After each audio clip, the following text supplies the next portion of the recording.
എല്ലാ കൂട്ടുകാർക്കും വെക്സ് എന്റർടൈൻമെന്റിലേക്ക് ഒരിക്കൽ കൂടി സ്വാഗതം. ഞാൻ നിങ്ങളുടെ സ്വന്തം ഹരികൃഷ്ണൻ. എനിക്കറിയാം നമ്മൾ ആക്ച്വലി ന്യൂ ഇയറിന് ശേഷം അധികം വീഡിയോസ് ഒന്നും ചെയ്തിട്ടില്ലായിരുന്നു. അത് മറ്റൊന്നും കൊണ്ടല്ല, നിങ്ങളോട് ഞാൻ സത്യസന്ധമായി പറയാം, നല്ല രീതിയിൽ തന്നെ മടിയായിരുന്നു. അതായത് ഇന്ന് ചെയ്യാൻ നാളെ ചെയ്യാമെന്ന് വിചാരിച്ച് ഇത്രത്തോളം എത്തി.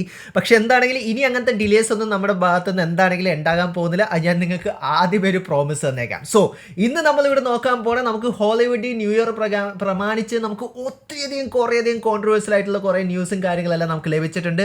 അതെല്ലാം എന്തൊക്കെയാണെന്നുള്ളൊരു കാര്യം തന്നെയാണ് ഇന്ന് ഈ ഒരു വീഡിയോയിൽ നമ്മൾ നോക്കാൻ പോകുന്നത്. അപ്പോൾ കൂടുതൽ കാര്യങ്ങൾ പറഞ്ഞ് ഡിലേ അടിപ്പിക്കാതെ നമുക്ക് കിടക്കാം. സോ ആദ്യം തന്നെ നമുക്ക് ആമസോൺ റീസെൻ്റ്ലി അനൗൺസ് ചെയ്തിട്ടുണ്ടായിരുന്ന ഒരു ന്യൂസിലേക്ക് തന്നെ നമുക്ക് പോകാം. കാരണം സ്ട്രീമിംഗ് നമ്മുടെ ലൈഫിലൊരു ഭാഗമായിരിക്കുകയാണ്. അത് നെറ്റ്ഫ്ലിക്സ് ആണെങ്കിലും ആമസോൺ ആണെങ്കിലും ബാക്കിയുള്ള ഏതൊരു സ്ട്രീമിംഗ് സർവീസ് ആണെങ്കിൽ തന്നെ. സോ ആമസോൺ USA പുതിയൊരു കാര്യം അവരുടെ സ്ട്രീമിംഗ് പ്ലാറ്റ്ഫോമിൽ ആഡ് ഓൺ ചെയ്യുവാണെന്നൊരു കാര്യം നമുക്ക് മനസ്സിലാക്കാൻ കഴിഞ്ഞിട്ടുണ്ട്. അതായത് ജാനുവരി 29 മുതൽ നിങ്ങളുടെ കയ്യിൽ ആമസോൺ പ്രൈമിൻ്റെ സബ്സ്ക്രിപ്ഷൻ ഉണ്ടെങ്കിലും ഇല്ലെങ്കിലും നമ്മൾ കാണുന്ന കണ്ടന്റിനകത്ത് യൂട്യൂബ് പോലെ തന്നെ ആഡ് വരും എന്നുള്ളൊരു കാര്യം തന്നെയാണ്. ആൻഡ് ഇത് നമ്മുടെ ഇന്ത്യക്കാർക്ക് ഇപ്പം എന്താണെങ്കിലും ബാധകമല്ല. ഇപ്പം ഞാൻ നേരത്തെ പറഞ്ഞ പോലെ ആമസോൺ US ആണ് ഈ ഒരു കാര്യം പറഞ്ഞിട്ടുണ്ടായിരുന്നത് അവരുടെ എല്ലാ സബ്സ്ക്രൈബേഴ്സിനും. അപ്പം നിങ്ങൾ ചോദിക്കും, ഓൾറെഡി എൻ്റെ പ്രൈം ഉണ്ടല്ലോ, അപ്പോൾ പിന്നെ ഞാൻ എന്തിനാണ് വീണ്ടും ആഡ് കാണുന്നതെന്ന് ചോദിച്ചാൽ ഈ ഒരു സെയിം ക്വസ്റ്റൻ എനിക്കും ഉണ്ടായിരുന്ന ഒരു കാര്യം തന്നെയാണ്. പക്ഷേ Amazon in the sense Amazon പറയണമെന്ന് പറയും, ഈ ഒരു ആഡ് കാണാതിരിക്കണമെങ്കിൽ നിങ്ങൾ വേറെയും ഒരു സബ്സ്ക്രിപ്ഷൻ അഡീഷണലി ഉള്ള സബ്സ്ക്രിപ്ഷൻ്റെ പൊക്കത്ത് ആഡ് ഓൺ ചെയ്യേണ്ടി വരുമെന്നുള്ളൊരു കാര്യം തന്നെയാണ്. ഇത് ഇന്ത്യയിൽ കൊണ്ടുവന്ന് കഴിഞ്ഞാൽ എങ്ങനെ ആൾക്കാർ പ്രതികരിക്കുക എന്നുള്ളൊരു കാര്യം കാണാൻ ഞാൻ നല്ല രീതിയിൽ തന്നെ എക്സൈറ്റഡ് തന്നെയാണ്. പക്ഷേ ഇതെന്താണെങ്കിലും നല്ല തെണ്ടിത്തരമാണ് എന്താണെങ്കിലും ആമസോൺ ചെയ്തിട്ടുള്ളൊരു കാര്യം. ആമസോൺ ഇന്ത്യ ഇങ്ങനത്തെ പൊട്ടത്തരമൊന്നും ചെയ്യില്ലെന്ന് ഞാൻ പ്രതീക്ഷിക്കാം. സോ ഇതാണ് ആദ്യത്തെ കാര്യം. രണ്ടാമത്തെ കാര്യം, നമ്മുടെ ഏറ്റവും ഫാൻ ഫേവറേറ്റ് സിനിമയായിട്ടുള്ള ഗോഡ്സില്ല എക്സ് കോങ്ങിൻ്റെ ഒഫീഷ്യൽ റൺ ടൈം അവർ അനൗൺസ് ചെയ്തിട്ടുണ്ട്. 1 മണിക്കൂർ 55 മിനിറ്റാണ് നമുക്കിപ്പോൾ മനസ്സിലാക്കാൻ കഴിഞ്ഞിട്ടുള്ളത്. ഇതിന് മുമ്പ് ഇറങ്ങിയിട്ടുണ്ടായിരുന്ന കോങ് VS ഗോഡ്സില്ല എന്ന് പറഞ്ഞ ആ ഒരു സിനിമയെക്കാളും 2 മിനിറ്റ് ഇത് കൂടുതൽ തന്നെയാണ്. സോ ഒരു 2 മിനിറ്റ് എക്സ്ട്രാ എന്താണ് അവർ കാണിക്കണമെന്ന് വെച്ചാൽ നമുക്കറിയില്ല. ചിലപ്പോൾ പോസ്റ്റ് ക്രെഡിറ്റ് സീനും കാര്യങ്ങളെല്ലാം തന്നെയാണ്. പക്ഷേ എന്നെ സംബന്ധിച്ച് ഞാൻ ഇത്രേ പറയുള്ളൂ, കുറച്ചും കൂടി ഒരു 2 മണിക്കൂർ കുറച്ച് കൂടുതൽ റൺ ടൈം കൊടുത്തിരുന്നെങ്കിൽ അവർക്ക് കുറച്ചും കൂടി ആക്ഷൻസ് കൊണ്ടുവരാൻ സാധിക്കുമെന്ന് എനിക്ക് ആദ്യത്തെ സിനിമ കണ്ടപ്പോഴും എനിക്ക് തോന്നിയിട്ടുണ്ടായിരുന്നു. കാരണം റൺ ടൈം കുറവായതുപോലെ എനിക്ക് തോന്നിയിട്ടുണ്ടായിരുന്നു. സോ നിങ്ങളുടെ അഭിപ്രായങ്ങൾ എന്താണെന്നുള്ള കാര്യങ്ങൾ നിങ്ങൾക്ക് കമൻറ്റ് ബോക്സിൽ കമൻറ്റ് ചെയ്യാവുന്നതാണ്. നിങ്ങൾ ഈ റൺ ടൈമിൽ സാറ്റിസ്ഫൈഡ് ആണോ അല്ലയോ എന്നുള്ള കാര്യങ്ങളെല്ലാം തന്നെ. സോ റീസെൻ്റ്ലി നമുക്ക് മാർവലിൻ്റെ വാട്ട് ഇഫിൻ്റെ 2ാമത്തെ സീസൺ നമുക്ക് ലഭിച്ചിട്ടുണ്ടായിരുന്നു. അൺഫോർച്യുനേറ്റ്ലി നമ്മുടെ ചാനലിനകത്ത് അതെനിക്ക് റിവ്യൂ ചെയ്യാൻ പറ്റിയിട്ടില്ലായിരുന്നു. കാരണം എനിക്ക് കണ്ടു തീർക്കാൻ സാധിച്ചിട്ടില്ലായിരുന്നു. എനിക്ക് ഇനിയും കുറച്ച് 2-3 എപ്പിസോഡും കൂടി ബാക്കിയുണ്ട്. അതുകൊണ്ട് മാത്രമാണ് നമ്മൾ എന്താണെങ്കിലും റിവ്യൂ ചെയ്യാതെ പോയിട്ടുണ്ടായിരുന്നത്. പക്ഷേ ഇപ്പോൾ നമുക്ക് മാർവലിൻ്റെ ഭാഗത്തുനിന്ന് ഒരു ഒഫീഷ്യൽ അനൗൺസ്മെൻറ്റ് നമുക്ക് ലഭിച്ചിട്ടുണ്ട്. അതൊന്നുമല്ല, വാട്ട് ഇഫിൻ്റെ സീസൺ 3 മിക്കവാറും ഈ വർഷം ഡിസംബറോടെ നമുക്ക് ലഭിക്കുന്നത് തന്നെയായിരിക്കും എന്നുള്ളൊരു കാര്യം ആസ് ഒരു ഫാൻ നമുക്ക് ഓരോരുത്തർക്കും എക്സൈറ്റ് ചെയ്യാൻ പറ്റുന്നൊരു കാര്യം തന്നെയാണ്. കാരണം ഈ ഒരു എന്താ പറയേണ്ടത്, നമ്മൾ കേട്ടുകേൾവി പോലും ഇല്ലാത്തൊരു യൂണിവേഴ്സിലുള്ള സ്റ്റോറീസും കാര്യങ്ങളൊക്കെ വരുന്നത് അത് നല്ലൊരു ഐഡിയോളജി ആയിട്ട് എനിക്ക് തോന്നിയിട്ടുള്ളത് തന്നെയാണ്. ആൻഡ് അതുകൂടാതെ തന്നെ സീസൺ 2-നകത്ത് ഒരു എപ്പിസോഡ് അവർ കട്ട് ചെയ്ത് കളഞ്ഞതിനെക്കുറിച്ച് നമുക്ക് അറിയാൻ സാധിച്ചിട്ടുണ്ടായിരുന്നു. കാരണം ഒറിജിനലി സീസൺ 2-നകത്ത് സ്പൈഡർമാനെ വെച്ചിട്ടുള്ളൊരു ഇൻഡിവിജ്വൽ എപ്പിസോഡ് അവർ പ്ലാൻ ചെയ്തിട്ടുണ്ടായിരുന്നു. ആൻഡ് അത് ഭയങ്കര ഡാർക്കറും ഭയങ്കര ബ്രൂട്ടലും ആയിട്ടുള്ളൊരു എപ്പിസോഡ് തന്നെയായിരുന്നു. ആൻഡ് അത് ആ ഒരു ടോൺ ഒരിക്കലും മാർവലിന് ചേരാത്തത് കൊണ്ട് മാത്രമാണ് അത് അവർ കട്ട് ചെയ്ത് കളഞ്ഞത് എന്നുള്ളൊരു കാര്യമാണ് നമുക്ക് മനസ്സിലാക്കാൻ കഴിഞ്ഞിട്ടുള്ളത്. സോ നിങ്ങൾ ഓരോരുത്തരും വാട്ട് ഇഫിൻ്റെ സീസൺ 2 കണ്ടായിരുന്നോ, നിങ്ങൾക്ക് ഇഷ്ടപ്പെട്ടായിരുന്നോ എന്നുള്ള കാര്യങ്ങളെല്ലാം നിങ്ങൾക്ക് താഴെ കമൻറ്റ് ബോക്സിൽ കമൻറ്റ് ചെയ്യാവുന്നത് തന്നെയാണ്.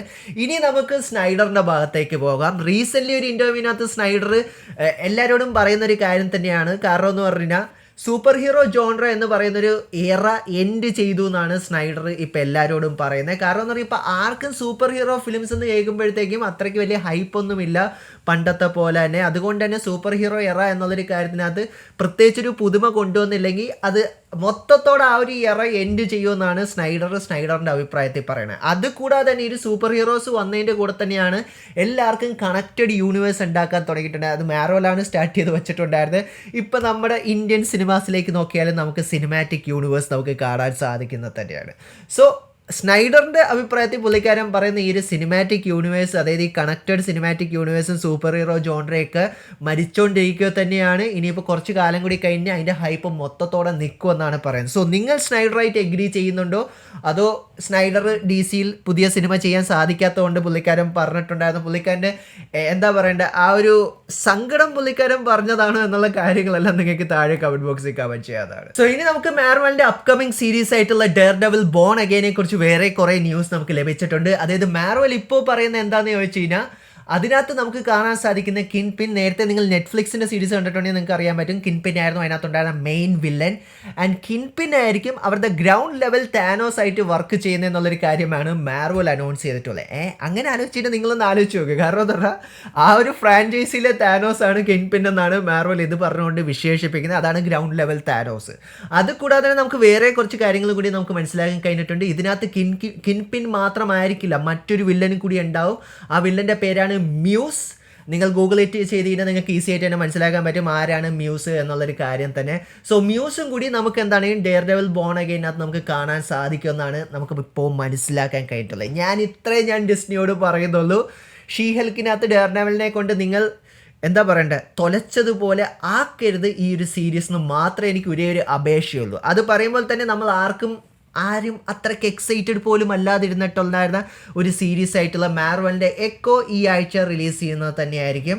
നിങ്ങൾ എക്സൈറ്റഡ് ആണോ ഇല്ല എന്നുള്ള കാര്യങ്ങൾ നിങ്ങൾക്ക് താഴെ കമൻറ്റ് ബോക്സിൽ കമൻറ്റ് ചെയ്യാൻ തന്നെയാണ്. നമ്മൾ എന്താണ് അതിൻ്റെ റിവ്യൂ ചെയ്യുന്നത് തന്നെയായിരിക്കും. ഇനി നെറ്റ്ഫ്ലിക്സിലേക്ക് നമ്മൾ നോക്കിക്കുന്ന സ്ട്രേഞ്ചർ തിങ്സ് ഫാൻസിന് വേണ്ടിയിട്ടുള്ളൊരു ഹാപ്പി ന്യൂസ് എനിക്ക് നിങ്ങളോട് പറയാനുണ്ട്. മറ്റൊന്നുമല്ല, സ്ട്രേഞ്ചർ തിങ്സിൻ്റെ 5ാമത്തെ ആ ഒരു പാർട്ട് നുള്ള ഷൂട്ടിങ്ങും കാര്യങ്ങളെല്ലാം അവരെന്താണെങ്കിലും സ്റ്റാർട്ട് ചെയ്തിട്ടുണ്ട്. സോ നമുക്ക് എന്താണെങ്കിലും ഈ വർഷം കിട്ടുമെന്ന് എനിക്ക് തോന്നുന്നില്ല.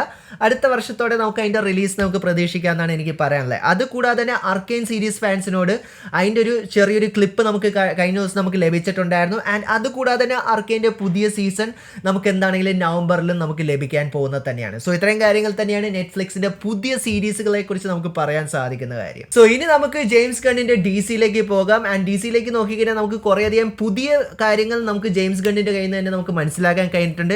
അതിനകത്ത് എടുത്തു പറയേണ്ട ആദ്യത്തെ കാര്യം തന്നെയാണ് സൂപ്പർ ഗേൾ. അതായത് നമ്മൾ ലൈവ് ആക്ഷനിൽ കണ്ടിട്ടുള്ള സൂപ്പർ ഗേൾസിനേക്കാളും ഒക്കെ ടോട്ടലി വ്യത്യസ്തമായിട്ടുള്ളൊരു സൂപ്പർ ഗേൾ ആയിരിക്കും DC-യിലേക്ക് വരാൻ പോകുന്നതെന്നാണ് ജെയിംസ് ഗൺ നമ്മളോട് പറഞ്ഞിട്ടുള്ളത്. കാരണം നമുക്ക് ഒബ്വിയസ്ലി അറിയാവുന്നൊരു കാര്യം തന്നെയാണ്, സൂപ്പർമാനെ പ്രൊട്ടക്ട് ചെയ്യാൻ വേണ്ടി തന്നെയായിരുന്നു സത്യം പറഞ്ഞാൽ സൂപ്പർ ഗേൾ എർത്തിലേക്ക് വരുന്നത്. പക്ഷേ പുള്ളിക്കാരി എന്താ പറയേണ്ട കോഴ്സ് റീകറക്റ്റ് ആയി പോയിട്ടൊക്കെ കുറേ കാലം കഴിഞ്ഞിട്ടാണ് പിന്നെ പുള്ളിക്കാരി തിരിച്ച് എർത്തിലേക്ക് എത്തുന്നത്. ആൻഡ് ഇതിനകത്ത് പുള്ളിക്കാരൻ മെയിൻലി ചെയ്യാൻ ഉദ്ദേശിക്കണമെന്ന് പറഞ്ഞാൽ സൂപ്പർ ഗേൾ ഭയങ്കര ബോൾഡ് ആയിട്ടുള്ളൊരു ക്യാരക്ടറായിരിക്കും. ഒരു വുമൺ എംപവർമെൻറ്റ് കാര്യങ്ങൾ മാർവൽ ചെയ്യുന്ന പോലെ ചെയ്യരുതെന്ന് എനിക്ക് പറയാൻ പറ്റുള്ളൂ.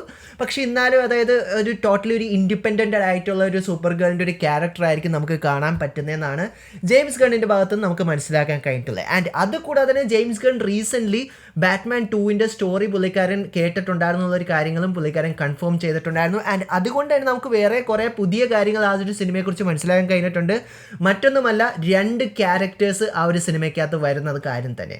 ഒന്നാമത്തെ ക്യാരക്ടർ മറ്റാരുമല്ല, റോബിൻ തന്നെയാണ്. ആൻഡ് റോബിൻ ഇത്തവണ നമ്മൾ കാണാൻ പോകുന്ന റോബിൻ ഡിക് ഗ്രേസൻ്റെ വെർഷൻ ഓഫ് റോബിൻ ആയിരിക്കും എന്നാണ് നമുക്ക് മനസ്സിലാക്കാൻ കഴിഞ്ഞിട്ടുള്ളത്.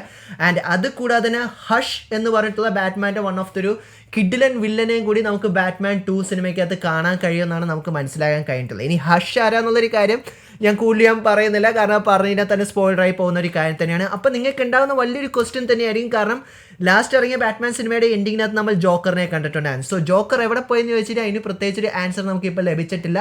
ജോക്കർ ഉണ്ടാകാം, അത് ചിലപ്പോൾ അവരെന്താ പറയേണ്ടത് സീക്രട്ട് ആയിട്ട് വെച്ചിട്ടുള്ളത് തന്നെയായിരിക്കും എന്നാണ് എനിക്ക് മനസ്സിലാക്കാൻ കഴിഞ്ഞിട്ടുള്ളത് തന്നെ. സോ അതുകൂടാതെ തന്നെ നമുക്ക് വേറെ കുറച്ച് കാര്യങ്ങൾ ഹാർലി ക്വിന്നിൻ്റെ കാര്യത്തിൽ കൂടി നമുക്ക് മനസ്സിലാക്കാൻ കഴിഞ്ഞിട്ടുണ്ടായിരുന്നു. അതായത് ചിലപ്പോൾ ജെയിംസ് ഗൺ ഹാർലി ക്വിന്നിനെ മാറ്റും എന്നുള്ളൊരു കാര്യം തന്നെ. കാരണം മാർഗറ്റ് റോബി ആയിരിക്കില്ല ഇനി വരാൻ പോണ പുതിയ DC യൂണിവേഴ്സിനകത്ത് ഹാർലി ക്വിന്നിനെ ചെയ്യുന്നത് എന്നുള്ളൊരു കാര്യം. അത് സത്യമാകല്ലേ എന്ന് മാത്രമേ എനിക്ക് സത്യം പറഞ്ഞാൽ എനിക്ക് പറയാനുള്ളൂ. കാരണം മാർഗറ്റ് റോബി എന്നെ പറഞ്ഞിട്ടുള്ളൊരു കാര്യം തന്നെയാണ്, പുള്ളിക്കാരിയുടെ കരിയറിൽ തന്നെ ചെയ്തിട്ടുള്ള വൺ ഓഫ് ദ കിഡിലൻ ക്യാരക്ടർ തന്നെയാണ് ഹാർലി ക്വിൻ എന്നാണ് പറയുന്നത്. അത് ഞാൻ അക്സെപ്റ്റ് ചെയ്യും, കാരണം പുള്ളിക്കാരി വൺ കിഡിലൻ തന്നെയായിരുന്നു ഹാർലി ആയിട്ട്. സോ അൺഫോർച്ചുനേറ്റ്ലി പുള്ളിക്കാരെ മാറ്റരുത് എന്നുള്ളൊരു കാര്യം തന്നെയാണ് എനിക്ക് DC-യോട് എനിക്ക് പറയാനുള്ളത്. കാരണം നിങ്ങൾ ഓൾമോസ്റ്റ് എല്ലാവരെയും മാറ്റി. പിന്നെ ലാസ്റ്റ് ജെയിംസ് ഗണ്ണിൻ്റെ തന്നെ പുതിയ സൂയിസൈഡ് സ്ക്വാഡിനകത്ത് നമ്മൾ എന്താണ് ഹാർലി ക്വിനായിട്ട് മാർഗറ്റ് റോബിയെ കണ്ടിട്ടുണ്ടായിരുന്നു. സോ അതുകൊണ്ട് തന്നെ എനിക്ക് അത്രയ്ക്ക് തോന്നുന്നില്ല പുള്ളിക്കാരൻ റീകാസ്റ്റ് ചെയ്യുന്നുള്ളൊരു കാര്യം.